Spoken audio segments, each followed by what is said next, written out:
louange au Christ pour cette nouvelle vidéo.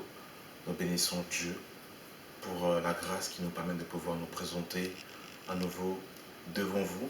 Et nous voulons encore parler de la divinité de Jésus. Merci pour toutes les personnes qui prennent le temps de regarder ces vidéos et que la grâce et la paix vous soient communiquées au nom de notre Seigneur et Sauveur Jésus-Christ. Alors nous voulons encore, bien aimés dans le Seigneur, expliquer les Écritures. Il est très important de comprendre que le rôle des enseignants, je ne cesserai de le dire, c'est d'expliquer les Écritures. Aujourd'hui, malheureusement, ceux qui sont censés apporter les enseignements, donnent des versets et tirent des conclusions actives sans entrer dans la profondeur en expliquant les Écritures. Derrière chaque écriture, il y a une explication et il y a une intelligence spirituelle à avoir que nous devons tirer. Et surtout dans ce qui concerne Jésus de Nazareth. Derrière toutes les écritures parlent uniquement que de lui. La loi, les prophètes et les psaumes. Et c'est pour ça que nous voulons expliquer pourquoi Jésus prie le Père si il est lui-même Dieu. Si Jésus est Dieu, pourquoi prie-t-il Dieu? Alors nous allons encore dans le vif du sujet et nous allons prendre une première écriture dans le livre de 1 Corinthiens chapitre 14 à partir du verset 6. Et maintenant, frères, de quelle utilité vous serais-je si je venais à vous parlant en langue? Et si vous parlez par des révélations ou par connaissance ou par prophétie ou par doctrine? Donc nous voyons qu'il y a plusieurs façons de comprendre un enseignement. On peut le comprendre par connaissance, par révélation, par prophétie ou par doctrine. Et aujourd'hui, nous voulons présenter ce sujet par révélation. Le sujet de Jésus qui est en train de prier Dieu à la croix. Donc si Jésus est Dieu, pourquoi prie-t-il Dieu à la croix? Et nous voulons expliquer cette écriture dans la révélation. Mais il faut bien comprendre que la révélation n'annule pas la doctrine. La révélation n'annule pas les Écritures. Loin de là. La révélation explique la profondeur des Écritures. Et David nous dira dans le livre de Psaumes, chapitre 119. Psaume 119, le verset 130. Il est écrit: la révélation de tes paroles est claire. Elle donne de l'intelligence aux simples. La révélation de tes paroles est claire. Elle donne de l'intelligence aux simples. Et c'est ce que nous voulons faire au travers de cette vidéo, c'est de rentrer dans la révélation afin de comprendre véritablement qu'est-ce qui s'est passé à la croix, parce qu'il y avait déjà eu cet accomplissement dans l'ombre. Et c'est pour ça que nous voulons prendre la loi, les prophètes et les psaumes afin de pouvoir tirer Christ, d'extirper Christ de l'ombre pour expliquer la réalité. Alors nous allons prendre Matthieu, chapitre 27. Matthieu 27. Matthieu 27, à partir du verset 44. Les brigands crucifiés avec lui l'insultaient de la même manière. Depuis la 6e heure jusqu'à la 9e, il eut des ténèbres sur toute la terre. Et vers la 9e heure, Jésus s'écria d'une voix forte: Élie, Élie, lama sabachthani, c'est-à-dire mon Dieu, pourquoi m'as-tu abandonné? Il y a une explication bien spécifique ici. Si Jésus est en train de parler de la sorte, il y a plusieurs raisons. La première, c'est que Jésus est en train d'accomplir déjà une prophétie que le roi David avait décrit dans le livre de Psaumes, chapitre 22, à partir du verset 2. Jésus est en train d'accomplir l'écriture. Rappelez-vous que Jésus dira dans le livre de Matthieu, chapitre 5, le verset 17, qu'il n'est pas venu abolir la loi, mais il est venu l'accomplir. Il est venu accomplir la loi, les prophètes et les psaumes qui parlaient de lui. Donc ici, Jésus est en train d'accomplir les Écritures qui le concernaient. Et selon le livre de 2 Corinthiens, chapitre 5, eh bien, Jésus est devenu péché. C'est-à-dire que Jésus a porté en son corps, eh bien, le péché de l'humanité. Et selon Galates chapitre 3, à partir du verset, à partir du verset 10, eh bien, la Bible nous explique eh bien, que malheur à celui qui est pendu au bois. Donc Jésus, à la croix, était devenu malédiction. Il s'est fait malédiction parce que la parole nous déclare dans le livre de Deutéronome 20, chapitre 21, à partir du verset 22, que celui qui est pendu au bois eh bien, est maudit. Donc Jésus à la croix était devenu malédiction. Jésus était devenu péché pour nous, afin de nous justifier, de nous laver. Il a porté le péché de l'humanité. Alors je suis en train de brosser rapidement, parce que ce n'est pas sur ça où nous allons développer aujourd'hui, mais j'ai voulu quand même brosser rapidement pour expliquer pourquoi est-ce que Jésus est en train de dire cette déclaration à la croix. Nous allons partir dans l'ombre pour pouvoir extirper Christ afin, bien aimé dans le Seigneur, de pouvoir comprendre l'Écriture. Alors, nous sommes dans le livre de Exode, chapitre 3, à partir du verset 7. L'Éternel dit, j'ai vu la souffrance de mon peuple qui est en Égypte, et j'ai entendu le cri que lui font pousser ses oppresseurs, car je connais ses douleurs. Je suis descendu pour le délivrer de la main des Égyptiens. Car je connais ses douleurs, je suis descendu pour le délivrer de la main des Égyptiens et pour le faire monter dans ce pays, dans un bon de vaste pays. Donc Yahweh est en train de dire à Moïse qu'il a entendu les douleurs de son peuple et qu'il est descendu pour délivrer son peuple. Mais ici, Yahweh nous dit qu'il est descendu pour délivrer son peuple. Mais la question qu'on peut se poser, Yahweh est descendu où? Où est-ce que Yahweh est descendu? Eh bien, nous sommes dans Exode, chapitre 4, à partir du verset 19.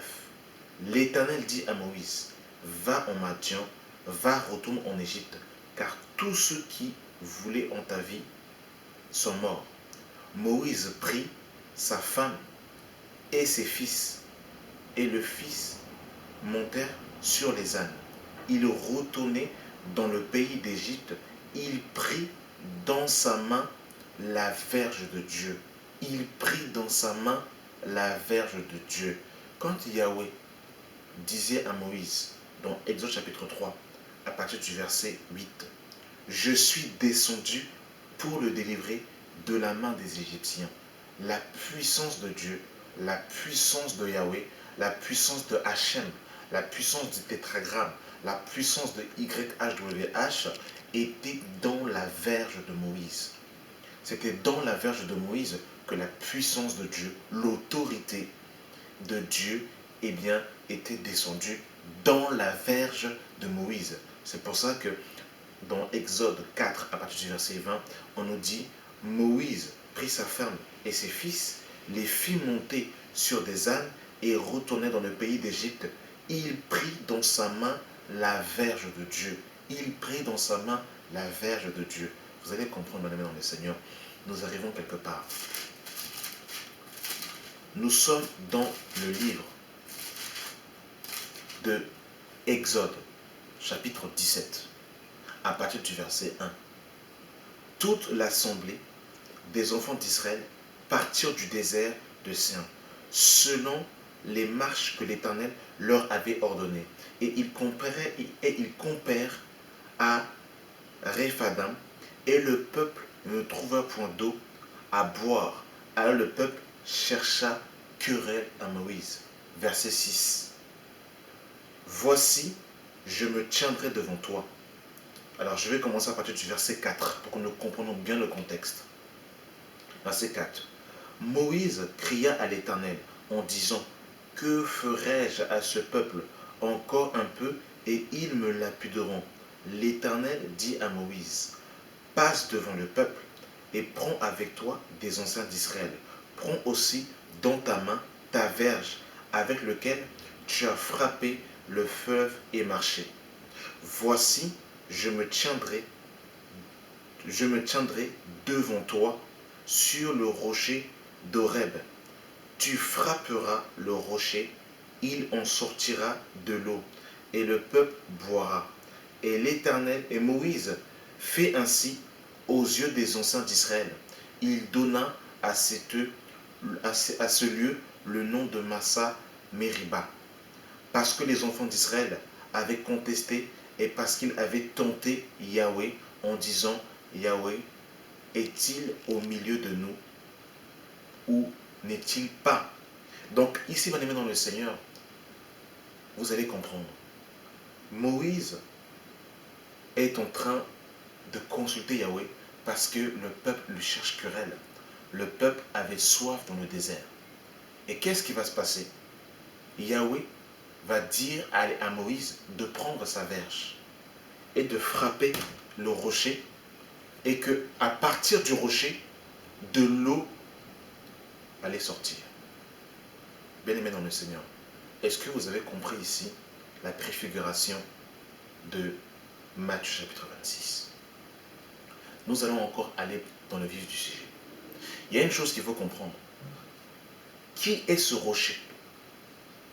Qui est ce rocher? Nous sommes dans le livre de 1 Corinthiens, chapitre 10. 1 Corinthiens, chapitre 10. 1 Corinthiens 10, à partir du verset 1.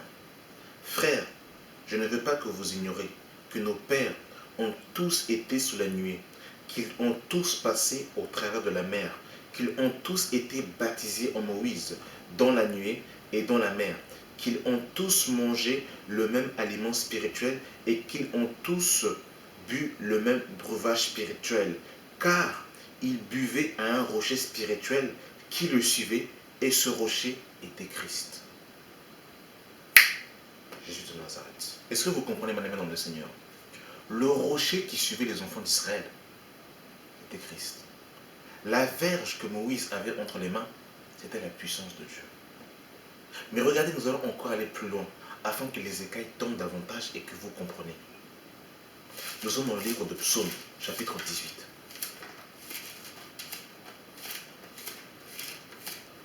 Psaume, chapitre 18.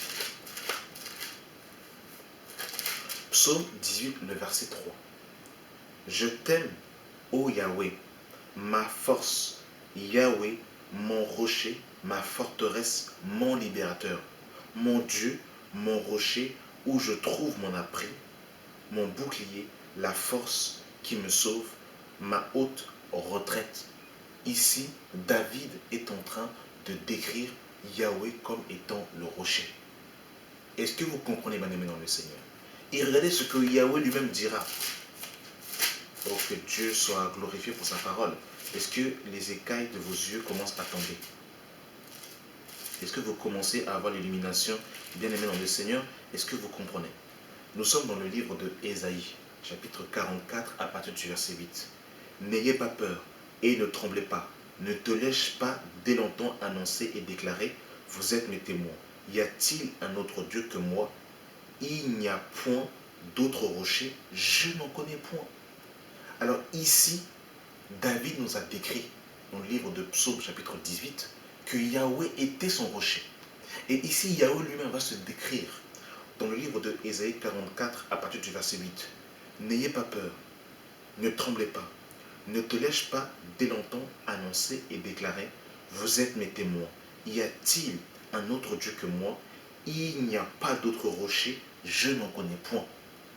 C'est-à-dire que le rocher qui suivait les enfants d'Israël, c'était Yahweh, c'était Christ. Est-ce que vous comprenez, madame, dans le Seigneur? Donc, le rocher qui suivait les enfants d'Israël, c'était Yahweh, c'était Dieu lui-même. La verge de Moïse, c'était la puissance de Dieu. Donc, Dieu frappe Dieu. Oh, est-ce que vous compreniez? Dieu frappe Dieu et l'eau sort du rocher pour nourrir les enfants d'Israël. Ça veut dire quoi, bien aimé dans le Seigneur? Les enfants d'Israël, c'est l'image de nous qui étions dans le désert, qui étions assoiffés, qui étions dans la mort. Et là, Oh, Jésus de Nazareth. Vous allez comprendre. On arrive. Est-ce que vous comprenez, mesdames, dans le Seigneur? Est-ce que les écailles de vos yeux... Ah, c'est pour ça que j'aime la parole. Ah, je ne sais pas si vous comprenez. Ah, nous sommes dans Deutéronome chapitre 32, à partir du verset 3. Car je proclamerai le nom de Yahweh. Rendez gloire à notre Dieu. Il est le rocher. Ses œuvres sont parfaites. Car toutes ses voies sont justes. C'est un Dieu fidèle et sans iniquité. Il est juste et droit. S'ils sont corrompus, à lui n'est point la faute. La honte est à ses enfants. Race fausse et pervers. Est-ce l'Éternel que vous rendrez responsable, peuple insensé et dépourvu de sagesse? N'est-il pas ton Père? N'est-il pas ton Père, ton Créateur? N'est-ce pas lui qui t'a formé, qui t'a affermi? Là, on nous parle du rocher. Est-ce que vous comprenez, madame, dans le Seigneur? Ah, on est en train de décrire Yahweh comme étant le rocher. David nous a dit que le rocher, c'était Yahweh. L'Éternel lui-même, Hachem, lui-même dans Ésaïe chapitre 44, s'est présenté comme étant le rocher, qu'il n'y a point d'autre Dieu que lui, et qu'il est le seul rocher, il n'en connaît pas d'autre. Deutéronome 32 nous confirme encore que Yahweh, c'est le rocher. En repartant dans 1 Corinthiens chapitre 10. C'est pour ça, bien aimé, la divinité, il faut laisser. Il faut laisser. Nous sommes dans 1 Corinthiens chapitre 10, à partir du verset 1. Frères, je ne veux pas que vous ignoriez que nos pères ont tous été sous la nuée, qu'ils ont tous passé au travers de la mer, qu'ils ont tous été baptisés en Moïse dans la nuée et dans la mer, qu'ils ont tous mangé le même aliment spirituel et qu'ils ont tous bu le même breuvage spirituel, car ils buvaient à un rocher spirituel qui le suivait, et ce rocher était Christ. Donc Yahweh, c'est Jésus. Yahweh et Jésus et Yahweh dans la chair. Oh, mes amis. Voilà ce que nous disons. Voilà ce que la loi, les prophètes et les psaumes nous décrivent. Que le rocher là, Yahweh lui-même a dit. On va repartir dans Ésaïe. My God. Seigneur de gloire. J'aime. Ésaïe 44, le verset 8. N'ayez pas peur et ne tremblez pas. Ne te laisse pas dès longtemps annoncer et déclarer, vous êtes mes témoins. Y a-t-il un autre Dieu que moi? Il n'y a pas d'autre rocher, je n'en connais point. Mais Paul nous dit que le rocher qui suffit les enfants d'Israël, c'était Christ. Alors s'il y a deux dieux, s'il y a deux rochers, comment on fait, bien aimé dans le Seigneur? On est perdu. Voilà ce que nous disons. Jésus et Yahweh dans la chair. Mais ce qui est terrible, bien aimé dans le Seigneur, c'est que dans la verge de Moïse, c'était la verge de Dieu. Quand Yahweh va dire, j'ai entendu mon peuple et je suis descendu. Yahweh est descendu dans la verge de Moïse. C'est-à-dire que la puissance, l'autorité de Yahweh était dans le bâton. C'est-à-dire que Yahweh frappe Yahweh et l'eau sort du rocher. Est-ce que vous comprenez, bien aimé dans le Seigneur? Les enfants qui avaient soif, c'était toi et moi, bien aimé dans le Seigneur. Lorsque Jésus est à la croix et qu'il dit, mon Dieu, pourquoi m'as-tu abandonné? La verge frappe le rocher et l'eau sort. Vous comprenez, bien aimé dans le Seigneur? Lorsque le... Oh, mais, lorsque le soldat prend la lance et qu'il pique le côté de Jésus, l'eau et le sang sortent. Est-ce que vous comprenez? Il fallait que le rocher soit frappé pour que l'eau sorte, pour que tu aies la vie. Ah, je sais pas. Il faut laisser. Jésus de Nazareth. Est-ce que vous comprenez? Est-ce que vous comprenez, madame, dans le Seigneur? Non. Le maître. La parole. Non, j'aime ça. J'aime.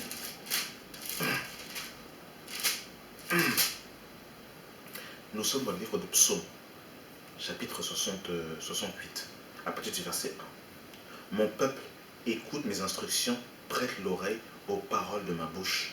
J'ouvre la bouche par des sentences. je publie la sagesse des temps anciens, ce que nous avons entendu, ce que nous savons, ce que nos pères nous ont raconté, ne le cachons point à leurs enfants.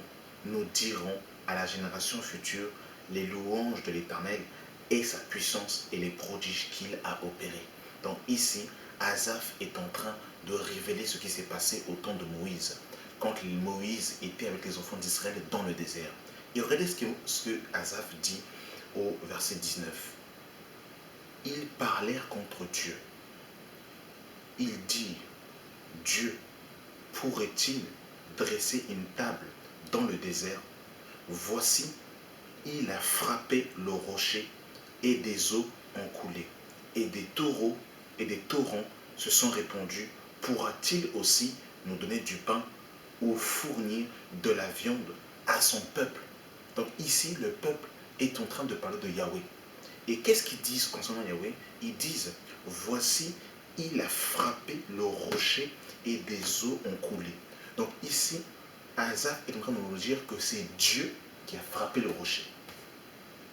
Donc Dieu frappe Dieu.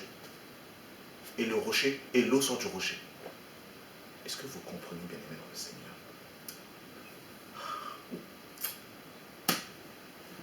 Oh, je ne sais plus que faire. La révélation de ta parole est claire. Elle donne de l'intelligence aux simples. Ceux qui sont humbles, ceux qui sont de Dieu, ils vont reconnaître que c'est la parole. C'est ça. Pour que contester et ne pas se prosterner et dire oui et amen. Parce qu'il est Dieu. C'est de lui, par lui et pour lui que sont toutes choses. Est-ce que vous comprenez, mesdames, dans le Seigneur, la parole? Est-ce que vous comprenez? Et nous terminerons par un dernier passage, afin que vous compreniez très bien. Ésaïe chapitre 53.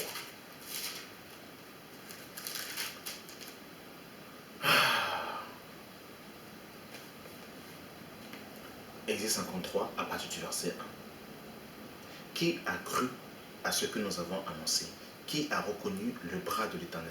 Il s'est élevé devant lui comme une faible plante, comme un rejeton qui sort d'une terre desséchée. Il n'avait ni beauté ni éclat pour attirer nos regards, et son aspect n'avait rien pour nous plaire. Méprisé et abandonné des hommes, homme de douleur et habitué à la souffrance, semblable à celui dont on détourne le visage. Nous l'avons dédaigné et nous n'avons fait de lui aucun cas. Cependant, il a porté nos souffrances, il s'est chargé de nos douleurs, et nous l'avons considéré comme puni, frappé de Dieu, humilié, mais il était blessé pour nos péchés, brisé pour nos iniquités. Le châtiment qui nous donne la paix est tombé sur lui, et c'est par ses meurtrissures que nous sommes guéris. Est-ce que vous comprenez, mon ami dans le Seigneur? Donc à la croix, le châtiment qui nous donne la paix est tombé sur lui. Donc il fallait que le corps de Christ, la chair de Christ, soit frappée. Parce que nous, ce que nous voulons, c'est ce qu'il y a au-dedans de la chair. Parce qu'en fait, au-dedans de la chair, il y avait la vie. Il y avait la vie au-dedans de la chair. Il fallait que la chair soit brisée. Il fallait que le rideau se déchire pour que la vie sorte, pour que l'eau coule, afin que tu boives. Est-ce que nous comprenons? C'est pour ça que le Père a frappé le Fils. C'est pour ça que la Vierge a frappé le rocher. Ah, je ne sais plus quoi dire, bien-aimé. Est-ce que vous comprenez? Le Père frappe le Fils à la croix. Le châtiment qui nous donne la paix est tombé sur lui. Le Père frappe le Fils. La Vierge frappe le rocher et l'eau sort. Et tu bois pour avoir la vie. Et qu'est-ce que Jésus dit à la croix? Tout est accompli. Voilà pourquoi le rideau du temple s'est déchiré de haut en bas. Et la chair, selon Hébreux chapitre 10, verset 19, c'était le corps de Jésus. Il fallait que le rideau de son corps soit détruit pour que l'eau coule, pour que la vie sorte. Car la vie est dans le sang. Est-ce que vous comprenez, bien-aimés dans le Seigneur? Est-ce que vous comprenez? Voilà, bien-aimés dans le Seigneur, que Dieu ouvre les yeux de son peuple. Je vais m'arrêter là. J'ai tellement à dire, mais je vais m'arrêter là. Que le Saint-Esprit vous éclaire davantage. Que la grâce et la paix et la communion du Saint-Esprit soient votre partage.